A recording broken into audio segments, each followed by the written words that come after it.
Hello everyone, welcome back to my channel. आपकी voice, मैं हूं प्रतिभा, आपके फिजियोथेरेपिस्ट। तो आज इस वीडियो में हम डिस्कस करेंगे लो बैक पेन पार्ट 2। अगर आपने पार्ट 1 नहीं देखी है तो आप मेरे डिस्क्रिप्शन में मैंने ऑलरेडी मेंशन कर दिया, तो आप वहां जा करके देख सकते हैं। तो आज इस वीडियो में हम डिस्कस करेंगे स्पाइनल कैनाल स्टेनोसिस के बारे में, क्या होता है और उसके ट्रीटमेंट के बारे में, उसकी एक्सरसाइजेस के बारे में। तो वीडियो को एंड तक ज़रूर देखिएगा। पहले मैं थोड़ा सा ब्रीफ नॉलेज दे देती हूँ। स्पाइनल कैनाल स्टेनोसिस होता क्या है। स्टेनोसिस मीन्स नैरोइंग, यानी जो स्पाइनल कैनाल होती है, यानी जिसमें स्पाइनल कॉर्ड ट्रैवल करती है, वो नैरो मीन्स पतली हो जाती है किसी भी रीज़न से। तो वो स्पाइनल कॉर्ड को बार बार प्रेस करने लगती है, कंप्रेस करने लगती है, तो आपको पेन, रेडिएशन, ये सारे सिम्टम्स फील करने को मिलते हैं। ऐसा क्यों होता है, उसके भी कुछ रीजंस है। पहला है ट्रॉमा, आपको कोई चोट लग गई हो, वहाँ पे थोड़ा इन्फ्लेमेशन हो गया हो, तो भी आपको स्पाइनल कॉर्ड को इरिटेट करता है। सेकेंड है स्पॉन्डाइलोलिस्थेसिस, हम उसको बोलते हैं, यानी एक वर्टिब्रा दूसरी वर्टिब्रा से अपनी जो लाइन होती है उससे थोड़ा सा स्लिप कर जाती है, यानी थोड़ा सा खिसक जाती है, तो भी वहाँ पे जो कैनाल होती है उसका स्पेस कम हो जाता है और आपको पेन फील होने लगता है। थर्ड है ligament thickening. Ligament thickening means उसके आसपास जो भी लिगामेंट्स होते हैं कैनाल में, वो किसी भी रीजन से थिक हो जाते हैं, यानी मोटे हो जाते हैं, या इन्फ्लेमेशन हो जाता है, या कोई भी वियर एंड टियर हो रहा हो, या कोई डिजेनरेटिव चेंजेस हो रहे हो, उसकी वजह से जो थिकनिंग हो जाती है, तो भी वो नैरो हो जाती है और वहाँ पे जो स्पाइनल कॉर्ड को प्रेस करने लगती है, तो भी आपको पेन फील करने को मिलता है। नेक्स्ट है डिजेनरेटिव चेंजेस की वजह से भी ये सारे इश्यूज़ होते हैं, तो भी वो कैनाल को प्रेस करती है और आपको ये सारे सिम्टम्स फील करने को मिलते हैं। नेक्स्ट है एक और इशू पाया गया है। क्या होता है कि जब आप वॉक करते हो, वॉक करने में क्या होता है, जो स्पाइनल कैनाल की जो वेन्स होती हैं वो भी ब्लड से फुल हो जाती हैं।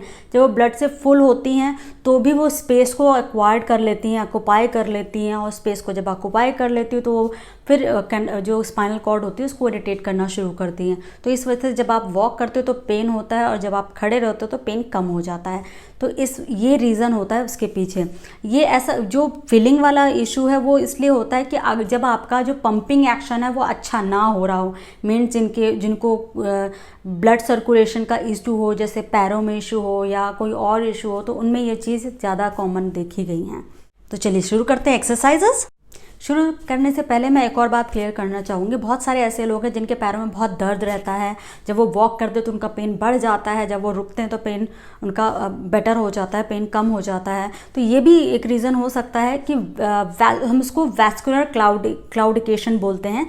मीन्स कि आपका जो ब्लड सर्कुलेशन है लेग्स का वो अच्छा नहीं है, कहीं भी आपके हो सकता है कहीं ब्लॉकेज हो, ऑक्सीजन का जो बाइंडिंग होती है ब्लड के साथ वो अच्छी ना हो। अगर कुछ भी ऐसा होता है, कोई ऐसा इशू होता है, तो it's better to consult any doctor. किसी डॉक्टर को आप दिखाइए, क्योंकि ज़रूरी नहीं है जो स्टेनोसिस का जो इशू है और ये वैस्कुलर क्लाउडिकेशन जो है, दोनों में थोड़ा डिफरेंस है, तो हमें इन दोनों को अलग अलग करके डिफ्रेंशिएट करके चलना होगा। तो बिफोर डूइंग एनी एक्सरसाइज और वॉक आप प्लीज़ किसी डॉक्टर से कंसल्ट करिए, तो ही आप आगे की फर्दर एक्सरसाइजेस करिए। तो चलिए एक्सरसाइज शुरू करते हैं। नी टू चेस्ट एक्सरसाइज, इसमें मैं प्रेफर करती हूँ single leg at a time करेंगे। अगर आप कंफर्टेबल हो तो आप दोनों लेग को एक साथ भी कर सकते हैं, बट मैं प्रेफर करूँगी सिंगल लेग। तो और ये ध्यान रखना है, जिसको भी नी में पेन है, अगर कोई नी में इशू हो रहा है, तो वो बैक ऑफ द थाई से भी, यानी बैक के पीछे वाले ये लेग के बैक वाले हिस्से को ऐसे पकड़ के देन मूव कर सकते हैं। बस ये ध्यान क्या रखना है कि बहुत लोगों को ग्रोइन एरिया में भी पेन शुरू हो जाता है, तो आप सिर्फ उतना मूव करिए जितना आप कंफर्टेबल हो। ज़रूरी नहीं कि इतना ज़्यादा आप पुल करो, बट आप जितना कंफर्टेबल हो उतना करिए। Then with the other leg, at least 10 to 15 times from each side.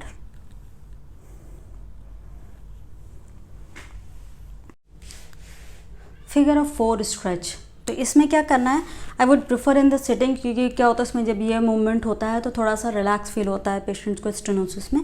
तो आपको क्या करना है, आप चाहो तो लेग का हैंड्स का इस तरह सपोर्ट ले सकते हैं, वन लेग को बेंड करेंगे और पहले एक लेग को इस तरह से इसे क्रॉस कर लेंगे, and then try to move like this. You'll feel good stretch in the this leg. बहुत अच्छा स्ट्रेच फील होगा, बट ज़रूरी नहीं कि आप आगे बेंड करो। अगर आपको बेंडिंग में या एक्सटेंशन में इशू आ रहा है, पेन आ रहा है, तो आप सिंपल लेग को ऐसे स्लाइड कर सकते हो। You'll feel good stretch, opposite leg में अच्छा स्ट्रेच फील होगा, and then straighten up. Then again. अगर पूरा स्ट्रेट नहीं भी करना तो दैट्स फाइन, आप इतना करिए। आप चाहो तो थोड़ा सा आगे अपने आप को पुश कर सकते हैं एंड रिलैक्स। अगेन अगेन मैं इसमें ये ध्यान रखना है बैक स्ट्रेट होनी चाहिए। I am not doing this, मैं इस तरह झुक के नहीं कर रही हूँ, बैक स्ट्रेट है मेरी। Then I am trying to move forward. अब मैं आगे ऐसे मूव करने की कोशिश कर रही हूँ। अपोजिट लेग में बहुत अच्छा स्ट्रेच फील हो रहा है। Hold it for a while like 5 or 10 second and then relax. Do at least 3 repetition at the same time.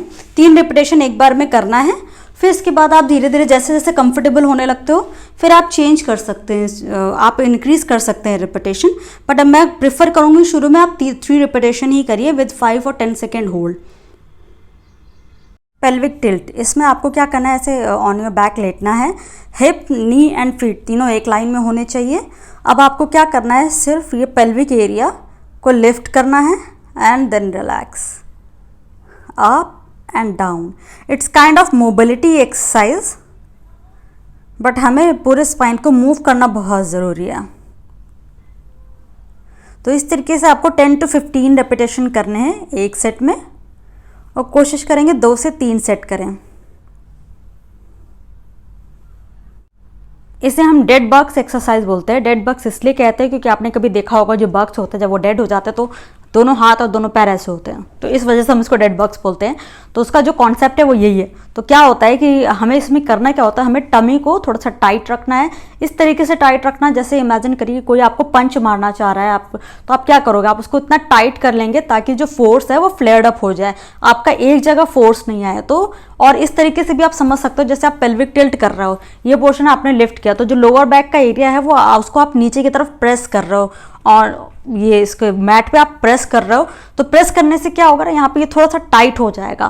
तो हमें ये चीज़ मेंटेन करके रखनी है एंड ब्रीदिंग को कंटिन्यू रखना है and then try to move one leg and opposite leg. आप चाहो तो ऐसे भी कर सकते हैं, ये इजी रहेगा। And then like this at least 2 to 3 times, but make sure you are holding your tummy.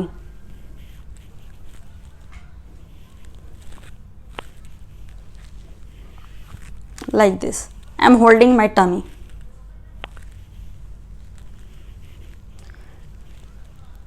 And keep breathing. ये ध्यान रखना है, ब्रीदिंग को होल्ड नहीं करना है। लोग ये गलती बहुत करते हैं, ब्रीथ को होल्ड करके फिर एक्टिविटीज़ करते हैं, तो उसका कोई फ़ायदा नहीं होता, आपके मसल्स उतना ज़्यादा वर्क नहीं कर पाती है। तो ये ध्यान रखना है, ब्रीदिंग कंटिन्यू रखनी है एंड नॉर्मल रखनी है। Do at least 5 to 10 repetition in 1 set and 2 to 3 sets it's fine, और अगर आप 2 सेट भी कर ले तो that's fine. Bridging exercise, bridging means it's kind of bridge. तो ब्रिजिंग एक्चुअली मीन्स होता है कि आपका जो हिप होता है, नी एंड फीट तीनों एक लाइन में होता है, एंड आपको ये जो आपका बटक एरिया है उसको ना क्लेंच करके यानी टाइट करके फिर आपको लिफ्ट करना है। ब्रिज मीन्स जो पुल आपने देखना है, ब्रिज जो वाटर के ऊपर होता है, तो ब्रिज का मतलब एक एंड से दूसरा एंड बिल्कुल स्ट्रेट हो तो है, तो या एक लाइन में है एक्चुअली। तो knees and my head and ये this one, it's in one line. तो एक्चुअली ब्रिजिंग यही होता है, बट हमें ये नहीं करना है, हमें उस हिसाब से करना है जितना आप कंफर्टेबल होते हो। मीन्स अगर आप फॉर एग्जांपल अगर आप इतना ही कंफर्टेबल हो रहे हो तो लेट इट बी, आप यही तक रहने दीजिए, अपने आप को ओवर पुश करने की ज़रूरत नहीं है। बस आपको ध्यान क्या रखना है, आपको ये जो बटक है उसको क्लिंच करना है, इसको टाइट करना है, एंड उसी एरिया तक आप उतना ही आपको लिफ्ट करना है जितना आप कंफर्टेबल होते हो। Hold it for a while like 5 seconds and then relax and do 5 repetition in 1 set and relax. Cat and camel exercise, इसमें आपको दोनों हैंड्स और दोनों नीज पे आना है। बस ये ध्यान रखना है जो हैंड्स है वो जस्ट अंडर योर शोल्डर रहेंगे and knees just under your hip के जस्ट नीचे रहेंगे, एंड आपको सिंपली आपको जो आपकी जो स्पाइन है उसको मूव करना है लाइक अप एंड डाउन। इसलिए मैं इसको कैट एंड कैमल कहती हूँ, या हम मैं ही नहीं कहती, सभी कहते हैं। तो कैमल मीन्स ये हम्प निकल गया, and then cat means arches आ गई like this. So idea is to move whole spine. This is very good exercise, बहुत अच्छी एक्सरसाइज है आपकी पूरे स्पाइन को मूव करने के लिए।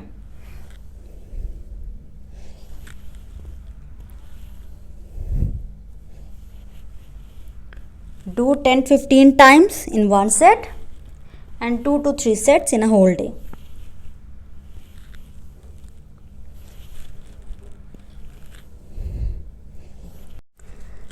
इसे हम बर्ड डॉग एक्सरसाइज बोलते हैं। इसमें आपको दोनों हैंड्स और दोनों नीज पे आना है इस तरीके से। तो अब आपको क्या करना है, जब आप बिगनर हो तो हमेशा स्टेप बाय स्टेप चलेंगे। पहले जितना आप कर सकते हो उतना ही अपने आप को पुश करेंगे, ज़्यादा हमें पुश नहीं करना है, अदरवाइज इंजरी होने के भी चांसेस होते हैं और हो सकता है आपका पेन भी बढ़ जाए। तो कोशिश करेंगे जितना आप कंफर्टेबल हो सिर्फ उतना ही करें। स्टार्ट करेंगे हैंड मूवमेंट से, लाइक 1 and 2। तो मैं सिर्फ हैंड्स मूवमेंट कर रही हूँ। जब आप इसमें कंफर्टेबल हो जाओ फिर आप लेग मूव करेंगे, and that means leg like this and then centre and then like this. First hand and then second legs. और इसमें करते वक्त ध्यान क्या रखना है, ध्यान हमें ये रखना है कि इमेजिन करेंगे यहाँ पे पानी से भरा हुआ ग्लास रखा है आपके बैक पर और वो गिरना नहीं चाहिए। अदरवाइज लोग गलती क्या करते हैं, ये मूवमेंट करते हैं। हमें ये नहीं करना है। मेक श्योर कि आपके जो स्पाइन है वो एक लाइन में आनी चाहिए इस तरीके से। जब आप इन दोनों में भी कंफर्टेबल हो जाओ फिर आप थर्ड फेस पे स्विच करना, means one hand and opposite leg एक साथ, यानी लाइक दिस। होल्ड करेंगे and then centre, again hold करेंगे एंड देन सेंटर। तो इस तरीके से करना है। मेक श्योर कि इट शुड नॉट हर्ट, इससे पेन नहीं होना चाहिए। होप ये वीडियो आपको पसंद आई होगी। आपको वीडियो कैसी लगी प्लीज़ कमेंट पे ज़रूर ड्रॉप करिएगा। मुझे आप उसका फीडबैक जानने में बहुत अच्छा लगेगा। थोड़ा सा अप्रिशिएशन भी मिलता है अगर आप कुछ भी कमेंट करते हैं तो अगर आपने चैनल को सब्सक्राइब नहीं किया है तो please subscribe the button and also press the bell icon, ताकि मेरे नेक्स्ट वीडियो की नोटिफिकेशन आपको मिलती रहे। और जो भी आपके इशू हो या कोई कुछ क्वेश्चन हो तो आप प्लीज़ कमेंट में ड्रॉप कर सकते हैं। मैं पूरी कोशिश करूँगी उस प्रॉब्लम को सॉल्व करने की। तब तक के लिए बाय बाय, टेक केयर।